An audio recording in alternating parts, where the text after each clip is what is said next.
Welcome back to the classroom. This is Mr. Wong speaking. Today we'll be looking at the 2020 24/7 Community Service Physics question 2. It's worth 4 marks and it is looking into Module 1, Kinematics, for Inquiry 2, which is about vector analysis or motion in a two-dimensional plane. So we have a cannonball that we launch at 10 meters per second horizontally.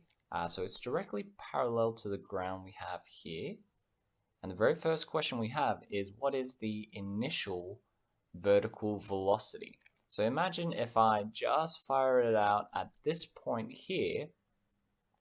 I guess the question is there a initial velocity in the vertical direction?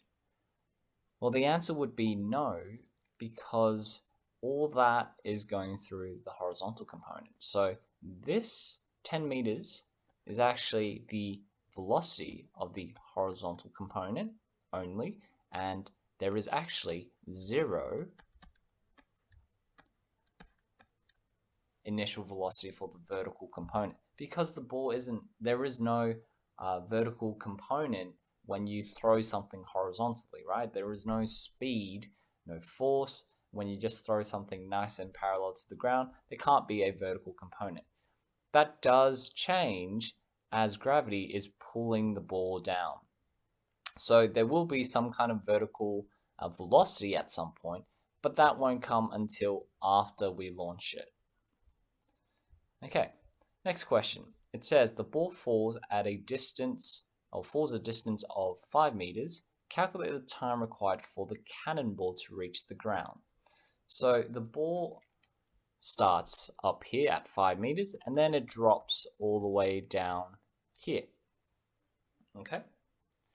So if that was the case, that's our displacement. So that's displacement y, or displacement in the y component. We also know that gravity is the only thing that's pulling this object down, and that's 9.8 meters per second. Now, obviously, we need to use our kinematics equation. So the relevant equation that we can use, if we have a look, just pan out, we do know, or we want to find displacement. We we know the displacement, that's 5 meters. We know the time, or we want to find the time. We know the initial velocity is 0 for the y component, and we know the acceleration due to gravity, and that's the only thing accelerating our y component is 9.8.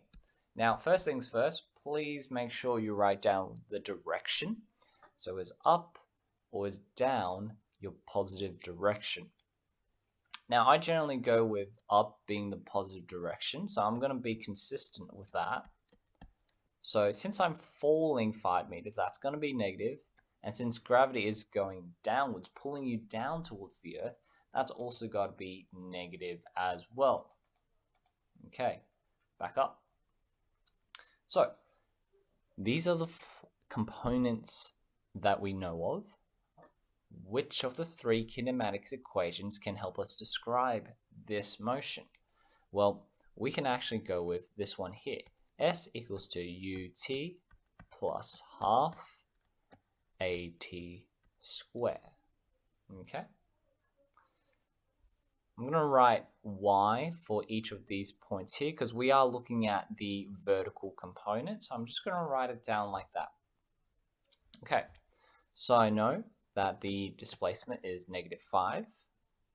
I know that there is no initial velocity. I know what the value for acceleration is. It's -9.8. And I know, and I want to find the time.